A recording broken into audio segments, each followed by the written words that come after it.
அன்பான விவசாய சகோதர சகோதரிகளே, வரலாற்று சிறப்புமிக்க சட்டங்கள் மூலம் விவசாயிகளின் மேன்மைக்காக கடந்த சில நாட்களாக விவசாயிகளுடன் தொடர்ந்து தொடர்பில் இருக்கின்றேன். கடந்த நாட்களில் பல மாநிலங்களில் உள்ள விவசாய சங்கங்களுடன் நான் பேசிக் கொண்டுதான் இருக்கின்றேன். எனது பேச்சுவார்த்தை தொடர்ந்து நடைபெற்றுக் கொண்டிருக்கிறது. பல விவசாய சங்கங்கள் இதை வரவேற்று மகிழ்ச்சியும் தெரிவித்துள்ளார்கள். இதனால் விவசாயிகள் மனதில் ஒரு புதிய நம்பிக்கை பிறந்துள்ளது. நம் தேசத்தில் வெவ்வேறு பகுதிகளிலிருந்து இதுபோன்ற விவசாயிகளின் முன்னேற்றம் குறித்த உதாரணங்கள் தொடர்ந்து கிடைத்துக் கொண்டிருக்கிறது. இதில் பலர் புதிய விவசாய சட்டத்தால் லாபம் மற்றும் பயன்பெற ஆரம்பித்து விட்டதாக கூறியுள்ளார்கள். ஆனால் இந்த விவசாய மேம்பாடு சட்ட விஷயத்தில் மற்றொரு முகத்தையும் நாம் பார்த்துக் கொண்டு வருகின்றோம். சில விவசாய சங்கங்கள் இதை பற்றி அதிர்ச்சி ஏற்படுத்தும் ஒரு விஷயமாக தவறான பிம்பத்தை பெற்றுள்ளார்கள். நமது தேசத்தின் விவசாய அமைச்சர் என்ற பொறுப்பில் உள்ள காரணத்தால் இந்த தவறான பிம்பத்தை போக்குவது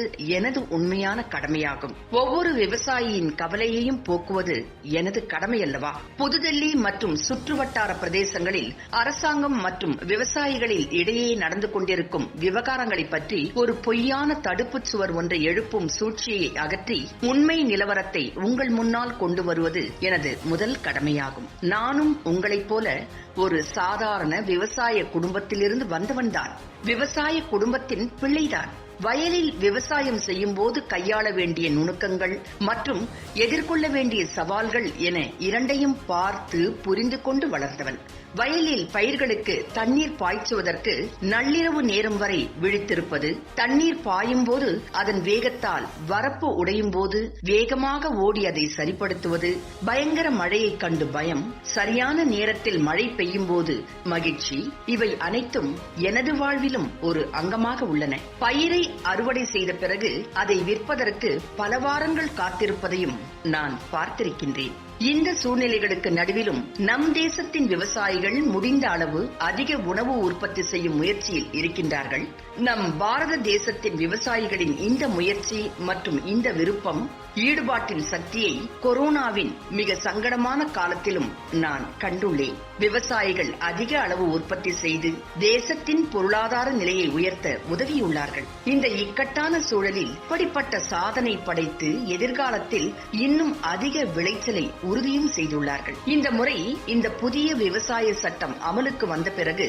எம்எஸ்பி மீதான அரசு கொள்முதலானது கடந்த அனைத்து சாதனைகளையும் உடைத்துள்ளது என்பது விவசாய அமைச்சராக எனக்கு பெருமிதம் அளிக்கின்றது. அரசாங்கம் எம்எஸ்பி கொள்முதலில் புதிய சாதனை படைத்துள்ள இந்த தருணத்தில் கொள்முதல் மையங்களை அரசு அதிகரித்து வரும் நிலையில் சிலர் எம்எஸ்பி நிறுத்தப்படும் என்ற தவறான தகவலை விவசாயிகளிடம் பரப்பி வருகின்றார்கள். நான் நமது விவசாய குடும்பத்தின் உறுப்பினர்களிடம் வைக்கும் வேண்டுகோள் என்னவென்றால், அரசியல் சுயநலத்தை மனதில் கொண்டு சிலர் பச்சை பொய்களை பரப்பிக் கொண்டு வருகின்றார்கள். அதை அடையாளம் கண்டு கொண்டு சிந்திக்க வேண்டுகின்றேன். பொய். எம்எஸ்பி நடைமுறை நிறுத்தப்படுகின்றது, ஏபிஎம்சி மண்டிகள் மூடப்படுகின்றன. உண்மை, எம்எஸ்பி நடைமுறை அமலில் உள்ளது, தொடர்ந்து அமலில் இருக்கும். ஏபிஎம்சி மண்டிகள் நிரந்தரமாக இருக்கும். இந்த மண்டிகள் சட்டத்தின் வரைமுறைக்குள் வராது. பொய்.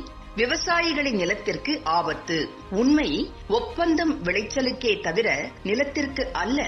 விற்பனை, குத்தகை அல்லது அடமானம் உட்பட நிலத்தின் எந்தவிதமான கைமாற்றத்திற்கும் கட்டளைகள் விதிக்கப்படாது. பொய். விவசாயிகளுடன் ஏற்படுத்திக் கொண்ட ஒப்பந்தத்தின் மூலம் கான்ட்ராக்டர்கள் விவசாயிகளின் நிலத்தை அபகரித்துக் கொள்வார்கள். உண்மை. நிலைமை எதுவாக இருந்தாலும் விவசாயிகளின் நிலம் பத்திரமாக இருக்கும், பாதுகாப்பாக இருக்கும், பறிபோகாது. பொய். கான்ட்ராக்ட் விஷயத்தில் விவசாயிகளுக்கு சேர வேண்டிய தொகை குறித்து எந்த உத்தரவாதமும் இல்லை. உண்மை. ஒப்பந்தத்தில் பொருட்களை வாங்கும் விலையை ஒப்பந்தத்தில் குறிப்பிட வேண்டும். பொய். கான்ட்ராக்டர்கள் விவசாயிகளுக்கு வந்து சேர வேண்டிய பணத்தை தரமாட்டார்கள். உண்மை. விவசாயிகளுக்கு தர வேண்டிய பணத்தை குறிப்பிட்ட காலத்திற்குள் தராவிட்டால் ஒப்பந்தக்காரர்கள் மீது சட்டப்படி நடவடிக்கை எடுக்கப்பட்டு அபராதம் விதிக்கப்படும். பொய். விவசாயிகள் ஒப்பந்தத்தை ரத்து செய்ய முடியாது. உண்மை. விவசாயிகள் தனது விருப்பத்திற்கு ஏற்ப எந்த நேரத்திலும் எந்தவித அபராதமும் இல்லாமல் ஒப்பந்தத்தை முடித்துக் கொள்ளலாம். பொய்.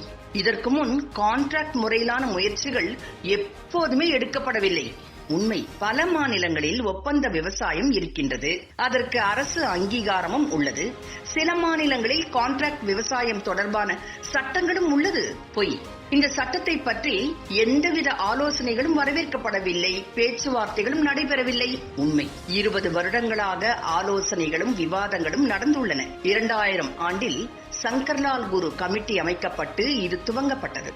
தொடர்ந்து 2003 மண்டல் ஏபிஎம்சி சட்டம், 2007 ஏபிஎம்சி சட்டங்கள், 2010 ஹரியானா, பஞ்சாப், பீகார் மற்றும் மேற்கு வங்காளத்தில் முதல் அமைச்சர்களின் குழு மற்றும் 2013 10 மாநிலங்களின் விவசாய மந்திரிகளின் ஆலோசனை கூட்டம், 2017 மண்டல் ஏபிஎல்எம் சட்டம் மற்றும் அண்மையில் 2020 பாராளுமன்றத்தில் இந்த சட்டங்களுக்கு அங்கீகாரம் கொடுக்கப்பட்டது. விவசாயிகளின் பங்கிற்கு 1.5 மடங்கு MSP கொடுத்த அரசாங்கம் கடந்த 6 ஆண்டுகளில் MSPயை கருதி இந்த முறை கிட்டத்தட்ட 2 மடங்கு அளவு விவசாயிகளின் கணக்கில் பண உதவி அனுப்பிய அரசாங்கம் MSPயை எப்போதும் நிறுத்தாது. MSP அமலில் உள்ளது, என்றென்றும் அமலில்தான் இருக்கும். விவசாய சகோதர சகோதரிகளே, நமது பிரதமர் நரேந்திர மோடி அவர்களுக்கு விவசாயிகளின் நலம் அவர் வாழ்க்கையின் மிக முக்கியமான முன் உரிமைகளில் ஒன்று. விவசாயிகளின் வருமானம் அதிகரிக்க, அவர்கள் வாழ்க்கையில் வளமடைய நமது பிரதமரின் முன்னிலையில் இந்த அரசாங்கம் தொடர்ந்து வெவ்வேறு முடிவுகளை எடுத்துக்கொண்டு வருகின்றது. கடந்த 6 ஆண்டுகளில் விவசாயிகளின் நிலையை பலமாக்க, வலு சேர்க்க நமது அரசாங்கம் விதையிலிருந்து பஜார் வரை எடுத்த ஒவ்வொரு முடிவும் விவசாயிகளின் வயல் வேலைகளை சுலபமாக்க, அவர்களின் கஷ்டங்களை குறைக்க மற்றும் லாபம் அதிகரிக்கும் வகையில் செய்யப்பட்டுள்ளது. நமது தேசத்தில் 80% சிறிய விவசாயிகளே உள்ளனர் என்பதை நீங்களும் அறிவீர்கள். அவர்களிடம் 1-2 ஏக்கர்கள் நிலம் மட்டுமே இருக்கும். இதுபோன்ற சிறு விவசாயிகள் சுதந்திரம் அடைந்த நேரத்திலிருந்தே விவசாயத்தை வெறும் வயிற்று பிழப்பை பூர்த்தி செய்யும் விதத்திலேயே விவசாயம் செய்து வந்துள்ளார்கள். அரசு எடுத்துள்ள இந்த முடிவுகளால் பெரிய அளவிலான பயன் இந்த சிறிய விவசாயிகளை சென்று அடையும் விதத்தில் இருக்கும். பிரதமரின் விவசாயிகள் கௌரவ நிதியானது ஆண்டிற்கு 6000 ரூபாய் வழங்குகின்றது. உங்களுக்கு வழங்குவதின் நோக்கம் கடினமான சூழலிலும் நீங்கள் கடனாளி ஆகக்கூடாது என்பதுதான். பயிர் காப்பீட்டு கவசம் உங்களை இயற்கை பேரிடர்களால் பயிர்களுக்கு ஏற்படும் நஷ்டங்களிலிருந்து காக்கும் இழப்பீடாகும். மண்வள கார்டின் மூலம் விவசாயிகளுக்கு தங்கள் நிலத்தில் உள்ள மண்ணின் வளம் குறித்த தரம் தெரிகிறது. வேம்பு கலந்த யூரியா உரமானது கள்ளச்சந்தையின் மீது பிடிப்பை இறுக்கி விவசாயிகளுக்கு உரம் எளிதாக கிடைத்து மிக பெரிய நிம்மதி தந்துள்ளது. நமக்கு உணவு கொடுப்பவர்கள், ஊக்கம் அளிப்பவர்களுக்காக இந்த லட்சியத்துடன் தான் நாம் முன்னே அடியெடுத்து வைக்கின்றோம். விவசாயிகளின் இன்னொரு பிரச்சனை என்னவென்றால், பெரும்பாலான குடோன்கள், பதப்படுத்தும் சேமிப்பு கிடங்குகள் கிராமங்களில் இல்லாமல் பெரிய ஊர்களுக்கு அருகே அமைக்கப்பட்டுள்ளது. இந்த காரணத்தால் விவசாயிகளுக்கு விளைச்சலின் முழுமையான லாபம் கிடைப்பதில்லை. இந்த ஏற்ற இறக்கத்தை சமப்படுத்ததான் இப்போது 1 லட்சம் கோடி ரூபாய் அளவிலான விவசாய கட்டமைப்பு மேம்பாட்டு நிதி உருவாக்கப்பட்டுள்ளது. இந்த முயற்சிகளுக்கிடையே நாங்கள் பார்த்த இன்னொரு விஷயம் என்னவென்றால், விவசாயிகள் வேர்வை சிந்தி விளைந்ததை சிலர் தேவையில்லாத காரணத்தால் அற்ப விலைக்கு கொள்முதல் செய்து வந்தனர். இந்திய விவசாயிகளுக்குத்தான் தனது நிலத்தில் விளைந்த பயிருக்கு விலையை தீர்மானிக்கும் அதிகாரமும் வேண்டிய இடத்தில் விற்கும் அதிகாரமும் இருந்தது இல்லை. விவசாயிகளின் இந்த இக்கட்டான பரிதாப நிலை எல்லோரும் அறிந்ததே, எல்லோரும் புரிந்ததே. எங்களுக்கு முந்தைய அரசாங்கமும் விவசாயிகளுக்கு மண்டி, திறந்தவெளி சந்தை உருவாக்க வாதாடி கொண்டிருந்தார்கள். அதை பற்றி அடல்ஜி அவர்களது அரசாங்கத்தின் சமயத்தில் 2001 ஆண்டில் பேச்சுவார்த்தைகள் துவங்கப்பட்டன. அடல்ஜிக்கு பிறகு 10 ஆண்டுகள் மத்திய அரசில் காங்கிரஸ் அரசு ஆட்சியில் இருந்தது. அவர்களும் இந்த நலத்திட்டத்திற்கு சாதகமாகத்தான் இருந்தார்கள். இந்த நலன்களை தமது அறிக்கைகளிலும் குறிப்பிட்டிருந்தார்கள். உண்மை என்னவென்றால், விவசாயிகளை பிடிப்பில் வைக்கும் பழைய முறையை யாரும் ஒப்புக்கொள்ளவில்லை.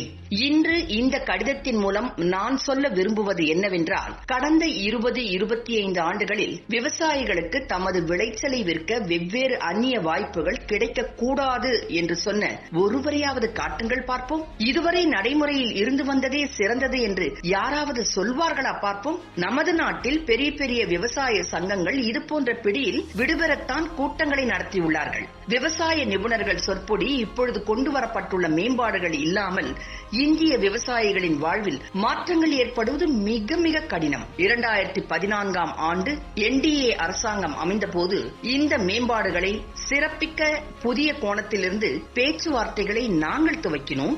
மாநில அரசுகளுக்கு மாதிரி சட்டம் அனுப்பி வைக்கப்பட்டது. முதலமைச்சர்களின் கூட்டங்களில் பேச்சுவார்த்தைகள் நடந்தன. 6 மாதங்களில் இந்த தகவல் ஒவ்வொரு விவசாயியும் சென்றடைந்தது. கிட்டத்தட்ட 1.5 லட்சம் பயிற்சி முகாம்கள் மற்றும் காணொளி கூட்டங்கள் மூலம் விவசாயிகளுடன் இணைந்து வெவ்வேறு தலைப்புகள் மற்றும் புதிய சட்டத்தின் அம்சங்களை பற்றி வாதங்கள் விவாதங்கள் நடைபெற்றன. இவை அனைத்தும் செய்து இப்போது இந்த விவசாய சட்டத்தை அமல்படுத்தும் தருணத்தை வந்து அடைந்தோம். விவசாய சகோதர சகோதரிகளே, மண்டிகள் இப்போதும் உள்ளன. அதேபோல் தொடர்ந்து செயல்பட்டு வரும் APMC இன்னும் வலுவாக்கப்படுகிறது. இதோடு திறந்தவெளி மார்க்கெட்டில் நீங்கள் உற்பத்தி செய்த விளைச்சலை நீங்கள் உங்கள் விருப்பப்படி விற்கும் வாய்ப்பும் உள்ளது. வயலில் இருந்து மண்டி வரை தானியங்களை கொண்டு செல்லும் வாடகையும் உங்களுக்கு மிச்சமாகும். விருப்பப்பட்டால் மண்டி இருக்கவே இருக்கிறது. விவசாய உற்பத்தி மண்டிகள் எப்போதும் போல் செயல்பட்டு வரும். கடந்த 5-6 ஆண்டுகளாக விவசாய மண்டிகளுக்கு நவீன வடிவம் தர அரசாங்கம் பல கோடி செலவு செய்துள்ளது. வருங்காலத்தில் அது இன்னும் நவீனமயமாக்கப்படும். தங்கள் அரசியல் களம் காலியாகும் என்ற பயத்தில் சுயநலத்தில் சிலர் தவறான பொய்யான கற்பனைகளை பரப்பி வருகின்றார்கள். விவசாயிகளின் நிலம் பறிக்கப்படும் என அபாண்டமாக பொய் சொல்கின்றார்கள். விவசாயிகளுக்கும் வியாபாரிகளுக்கும் இடையே இருக்கும் ஒப்பந்தம் விளைச்சலை மட்டுமே சார்ந்தது. அங்கே நிலம் எப்படி வந்தது? புதிய சட்டத்தில் தெளிவாக சொல்லப்படுவது என்னவென்றால், நிலத்தின் மீது நிலத்தின் எஜமான் என்ற அதிகாரம் விவசாயிக்கு மட்டுமே உள்ளது. கிராமங்களில் வசிக்கும் விவசாயிகளை நமது இல்லத்திற்கு உரிமையாளர் என்கின்ற அதிகாரத்தை வழங்கிய இந்த அரசு விவசாயிகளின் ஒரு அங்குல நிலத்தை கூட யாரும் பறித்துக் கொள்ள விட்டுவிடாது. இந்த அரசாங்கம் நேர்மை மற்றும் நீதி என்று இரண்டிலும் விவசாயிகளுக்காக போராட கடமைப்பட்டுள்ளது. சகோதர சகோதரியரே, MSB மண்டி மற்றும் நில அபகரிப்பை பற்றி பரவி வரும் தவறான கருத்துக்களை பொய் என்று நிரூபிக்க அதை போக்குவதற்கு அரசாங்கம் தொடர்ந்து முயற்சிகள் எடுத்து வருகிறது. நாங்கள் விவசாயிகள் மற்றும் அவர்களின் சங்கடங்களுக்கு தொடர்ந்து பேச்சுவார்த்தை நடத்தி வருகின்றோம் மற்றும் அவர்களது எந்த கவலையாக இருந்தாலும் அவற்றை போக்க எந்த நேரமும் தயாராக உள்ளோம். ஆனால் விவசாயிகளுக்கும் அரசாங்கத்திற்கும் இடையே சில அரசியல் கட்சிகள் கூட்டங்கள் உருவாக்கி வரும் சிக்கல்களையும் சூழ்ச்சிகளையும் புரிந்து கொள்வது மிக அவசியம். இதில் வருத்தப்படக்கூடிய விஷயம் என்னவென்றால், நம் நாட்டில் தன்னைத்தானே சார்பற்றவர்கள் என்று சொல்லும் சிலர், புத்திஜீவிகள் என்று எண்ணும் சிலர் வெட்கமே இல்லாமல் தாங்கள் சொன்ன வார்த்தைகளை மறுக்கிறார்கள். அதற்கு மாறாக பேசுகிறார்கள். ஆனால் மக்கள் கண்களில் இருந்து எதுவும் மறைந்துவிடவில்லை. உலகம் இவர்களின் பழைய வாக்குமூலத்தையும் கண்டுள்ளது. இன்று அவர்களின் உண்மையான சுயரூபத்தையும் பார்க்கின்றது. தங்களது அரசியல் சுயநலத்திற்காக அரசாங்கத்திற்கு நஷ்டம் ஏற்படுத்தும் எண்ணம் உள்ளவர்கள் இவர்கள். ஆனால் உண்மை என்னவென்றால், அவர்கள் குறிவைத்துள்ளது உங்களைத்தான், இந்த தேசத்தின் விவசாயிகளைத்தான், இந்த தேசத்தின் இளைஞர்களைத்தான். இந்த தீய எண்ணம் உள்ளவர்கள் நமது எளிமையான விவசாயிகளை அரசியல் கைப்பாவைகளாக பயன்படுத்தும் முயற்சியில் ஈடுபட்டுள்ளனர் என்பது வருத்தமான விஷயம். தங்கள் அரசாங்கத்தில் சுவாமிநாதன் கமிட்டி கொடுத்த அறிக்கையை 8 ஆண்டுகளாக கிடப்பில் வைத்த காங்கிரஸ் அரசு இன்று விவசாயிகளின் நலம் கருதும் கட்சியாகிவிடுமா என்ன? தனது தேர்தல் அறிக்கையில் விவசாயிகளுக்கு மண்டி அல்லது விற்பனைக்கு வேறு முறைகள் தேவை என்று அறிவித்த காங்கிரஸ் இன்று விவசாயிகளை திசை திருப்பும் முயற்சியில் ஈடுபடுவது சரிதானா? மத்திய அரசாங்கத்தின் அன்றைய விவசாயத்துறை அமைச்சர் இந்த மேம்பாடுகளை பற்றி கடிதங்களை எழுதியிருந்தார். இன்று இவர்கள் பல்டி அடிக்க காரணம்தான் என்ன? விவசாயிகளுக்கு மண்டிகளுக்கு வெளியே விளைச்சலை விற்கும் வசதி செய்து தருவோம் என்று பஞ்சாப் தேர்தல் சமயத்தில் தேர்தல் அறிக்கையில் கூறிய ஆம் ஆத்மி கட்சி இன்று அதற்கு மாறாக கருத்து கூறுவது ஏன்? ஹட்டா கமிட்டி விவசாயிகளின் நலனை பற்றி கூறியுள்ளது. அந்த குழுவில் அகாலிதள கட்சியின் மூத்த தலைவர் ஒருவர் உறுப்பினராக இருந்தார். ஆனால் இன்று மாற்று கருத்து தெரிவிப்பது ஏன்? 2-3 மாதங்களுக்கு முன்வரை இந்த மேம்பாட்டிற்கு உறுதுணையாக இருந்த விவசாயியின் சங்கங்கள், நமது அரசாங்கத்திற்கு வாழ்த்து தெரிவித்த சங்கங்கள் இப்போது திடீரென எதிர்ப்பு போராட்டம் துவங்கியது என்ன? என் அன்பிற்குரிய விவசாய சகோதர சகோதரிகளே, ஆண்டாண்டு காலமாக நமது தேசத்தில் வெறும் வாக்குறுதி அரசியல், அதன் மூலம் ஓட்டு, பிரிவின் சக்திகளிடம் மண்டியிடுதல் என்ற நிலை இருந்தது. முதன்முறையாக வாக்குறுதிகள் தந்தால் அதை நேர்மையாக பூர்த்தி செய்யும் அரசாங்கமாக பாஜக அரசு உள்ளது. இந்நாட்டின் மக்கள் இந்த அரசாங்கத்திற்கு தரும் ஆதரவையும் ஆசைகளையும் கண்டு அரசியலில் தாம் இழந்த களத்தை தவறான அபிப்பிராயங்களை பரப்பி மீண்டும் கைப்பற்றலாம் என்று சில கட்சிகள் எண்ணியுள்ளன. இப்படி தவறாக பரப்பப்பட்ட கருத்துக்களை போக்குவது எங்கள் பொறுப்பு. அதனால்தான் போராட்டத்தில் இறங்கியுள்ள விவசாயிகளுடன் எல்லா விஷயங்களிலும் சமாதானம் பேசும் தொடர்ந்த முயற்சியில் நாங்கள் ஈடுபட்டுள்ளோம். நீங்கள் முக்கியமாக எச்சரிக்கையாக தெரிந்து கொள்ள வேண்டிய விஷயம் என்னவென்றால், இந்த போராட்டத்தில் இணைந்துள்ள சிலரின் நோக்கம் கண்டிப்பாக விவசாயிகளின் நலனை பற்றி அல்ல.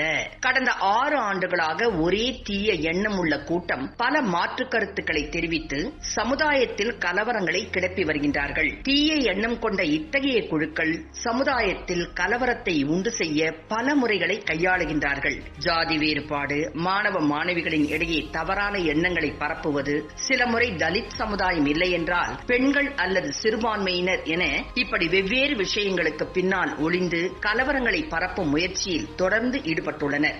இன்று இந்த கூட்டமானது மீண்டும் ஒருமுறை இந்நாட்டின் அன்னமிடும் கைகளின் பின்னால் ஒளிந்து தமது அரசியல் சுயநலத்திற்காக வன்முறை மற்றும் அராஜகத்திற்கு நேர்முகமாகவும் மறைமுகமாகவும் ஆதரவாகவும் செயல்பட்டு வருகின்றார்கள். இப்படி விவசாயிகளின் பின்னால் ஒளிந்து கொண்டு சமுதாயத்தில் கலவரம் செய்யும் குற்றவாளிகளையும் வன்முறை பரப்பும் குற்றவாளிகளையும் உடனே விடுதலை செய்ய கட்டாயப்படுத்திக் கொண்டிருக்கின்றார்கள். இப்படி ஒளிந்து கொண்டிருக்கும் இவர்கள் விவசாயிகளுக்காக மிகப்பெரிய போராட்டத்தை துவக்கிய நமது தேசத்தந்தை மகாத்மா காந்தியின் புனிதத்திற்கு களங்கம் ஏற்படுத்துகின்றார்கள். அவரின் புனித கொள்கைகளை அவமதிக்கின்றார்கள். இத்தகைய தீய சக்திகள் பாசனத்திற்கான நீர், விவசாயிகளை சென்றடைவதை தடுக்க எல்லாவிதமான தடைகளையும் முட்டுக்கட்டைகளையும் உருவாக்கினர். பல வருடங்களாக அரசியல் சதுரங்கத்தில் ஏமாற்று வித்தைகள், கண்ணாமூச்சி ஆடி வந்தார்கள். சட்டத்தின் வழியிலும் விளையாடினார்கள். இதே கூட்டம் விவசாயிகளுக்கு மின்சாரம் சென்றடையும் காரியத்திலும் அணைகள் அமைக்கும் பணியிலும் ஆண்டுகள் கணக்காக தடைகள் ஏற்படுத்திக் கொண்டே இருந்தனர்.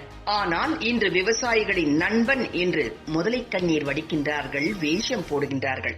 இன்று பாரத தேசம் சுயசார்பாகவும் உறுதிமொழி எடுத்து முன்னேறும் நிலையில் உள்ளூர் பொருட்களுக்கு உரக்க குரல் கொடுப்போம் என்னும் நிலையில் இந்த கூட்டம் உள்நாட்டு பொருட்களை பற்றி தரக்குறைவாக பேசுவதும் கருதுவதும் பகிஷ்கரிப்பதும் செய்கின்றார்கள். இப்படிப்பட்டவர்களின் எண்ணங்களை நீங்கள் அடையாளம் கண்டு கொள்ள வேண்டும். லே லடாக்கில் எல்லை பாதுகாப்பு சவால்கள் அதிகரித்துக் கொண்டிருக்கும் போது பல அடிகள் அடர்ந்த பணியில் நின்று நம்மை காக்கும் ராணுவ சகோதரர்களுக்கு பொருட்களை கொண்டு செல்லும் ரயிலை நிறுத்துபவர்கள் விவசாயிகளா? சிந்தித்து பாருங்கள். இப்படிப்பட்ட தீய சக்திகளால் இன்று நமது ராணுவ வீரர்களுக்கு உணவும் இதர அத்தியாவசிய பொருட்களும் விமானம் வழியாகவும் மற்றும் இதர வழிகளிலும் அனுப்ப வேண்டிய பரிதாப நிலை ஏற்பட்டுள்ளது. நாட்டு மக்களின் கடின உழைப்பும் வரிப்பணமும் இப்படிப்பட்ட தவிர்க்கக்கூடிய செலவுகளுக்கு வீணாக செலவாகின்றது. திரைக்கு பின்னால் ஒளிந்து விவசாயிகளை திசை திருப்பும் இந்த தீய சக்திகளின் எண்ணங்கள் 1962 நடந்த யுத்தத்திலும் நாட்டை சார்ந்ததாக இருக்கவில்லை. இன்று மீண்டும் 1962 பேசிய அதே பாஷையை பேசிக் கொண்டிருக்கின்றார்கள். இந்த தீய சக்திகள் விவசாயிகளின் புனித சிந்தனைகளையும் மனதையும் தமது நீச்ச எண்ணங்கள் மற்றும் சூழ்ச்சிகளால் புனிதம் அற்றதாக்கி மாசுபடுத்தும் முயற்சியில் ஈடுபட்டுள்ளார்கள். நமது விவசாய சகோதர சகோதரிகள் சிந்திக்க வேண்டிய விஷயம் என்னவென்றால், இந்த போராட்டத்தின் துவக்கத்தில் அவர்கள் எண்ணம் என்னவாக இருந்தது, அது இன்று எந்தெந்த வகையில் திசை மாறி பேசப்படுகின்றது என்பதுதான். நான் இந்த கடிதத்தின் மூலம் உங்களிடம் கைகூப்பி வேண்டுவது என்னவென்றால், இப்படிப்பட்ட திசை திருப்பும் சூழ்ச்சிகளை நம்பாமல் உண்மை என்ன என்று ஆலோசித்து நீங்கள் புரிந்து கொள்ள வேண்டும். உங்களின் ஒவ்வொரு சந்தேகத்திற்கும் கவலைகளுக்கும் பதில் கூற வேண்டியது நமது அரசாங்கத்தின் கடமையாகும். இந்த கடமையை செய்வதில் நாங்கள் எப்போதும் பின்வாங்கியது இல்லை, பின்வாங்கவும் மாட்டோம். எல்லோரும் ஒன்றாக, எல்லோருக்கும் வளர்ச்சி, எல்லோருடனும் விசுவாசம் என்று இந்த கொள்கைகளுடன் செயல்படும் நமது பாரத பிரதமர் திரு நரேந்திர மோடிஜி அவர்களின் தலைமையில் செயல்படும் அரசாங்கம் எந்த வேறுபாடும் இல்லாமல் எல்லோர் நலனுக்காகவும் பாடுபடுகின்றது. கடந்த 6 ஆண்டுகளின் வரலாறே இதற்கு சாட்சி. நீங்கள் நம்பிக்கை வைக்க வேண்டும். விவசாயிகளின் நலனுக்காக கொண்டு வரப்பட்ட இந்த திட்டம் இந்திய விவசாயத் துறையில் ஒரு புதிய அத்தியாயத்தின் அடையாளமாக திகழும். நம் நாட்டின் விவசாயிகளை இன்னும் சுதந்திரம் ஆக்கும், சுய உறுதியை பெருக்கும். இந்த விவசாய மேன்மையின் உற்சாகத்தினால் நாம் அனைவரும் ஒன்று சேர்ந்து நம் தேசத்தின் விவசாயத் துறையை சிறப்பாக்குவோம், செழிப்பாக்குவோம்.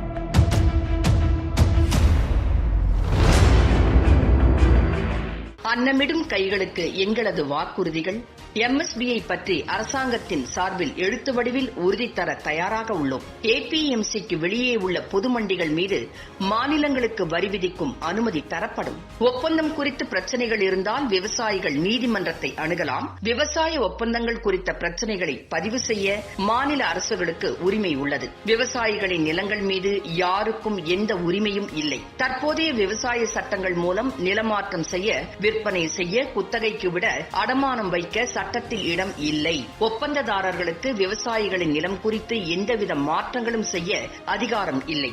ஒப்பந்தக்காரர்கள் விவசாய நிலங்கள் மீது முன்னேற்றம், வளர்ச்சி குறித்து கடன் வாங்க இந்த சட்டம் அனுமதிக்காது. தற்போதைய விவசாய சட்டங்கள் விவசாயிகளின் நிலம் மீது வேறு யாரும் உரிமை கோரவோ, விவசாயிகளின் நிலத்தை பறிக்கவோ அனுமதிக்காது. விவசாய நிலத்தின் மீது விவசாயியை தவிர யாருக்கும் எந்தவித உரிமையும் இந்த சட்டங்கள் அளிக்கவில்லை.